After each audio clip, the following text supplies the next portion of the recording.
The brain. When the human brain is cut off from its blood supply, it will slide into unconsciousness after 10 to 12 seconds. You could ask a question and a man could answer with only blinks, since you can no longer pull air through the larynx. It is said to be able to twist their eyes and grind their teeth for a good 5 minutes after guillotine execution. Brown Sicard. In 1857, the French physician cut the head off a dog to see if it could put it back into action with injections of oxygenated blood. 2 or 3 minutes later, he noted movements of the eyes and facial muscles that appeared to be voluntarily directed. Jean Laborde. First head arrived an hour and 20 minutes late. It had long since ceased to function normal.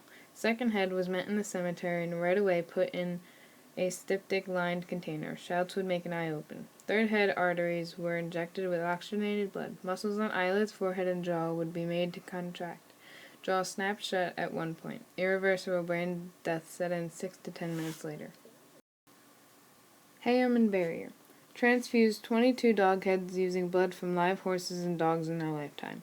Made canine guillotine and published papers on the 3 phases of neurological activity following decapitation. Noted they appear to be conscious of the exterior world for 3 to 4 seconds.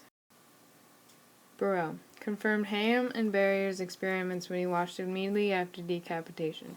Eyelids and lips worked in irregular rhythmic contractions for 5 to 6 seconds. When name was shouted, he would open his eyes slowly and fix himself on his. When called again, they looked with even more penetration than before. Charles Guthrie. May 21st, he succeeded in grafting one dog's head onto the side of another's neck, sewn upside down, chin to chin. Could not regain much function, but it had pupil contractions, nostril twitchings, boiling movements of the tongue. Secreted tears might have been an awareness of what happened. Vladimir Demikov minimized the time the dog's head was away from the donor. Transplanted a puppy's head and forelimbs to the neck of a believed Siberian husky. The puppy's head drank milk or water and tugged trying to separate. Bit a member until they bled. The puppy bit the husky on the ear and the husky yelped and shook its head.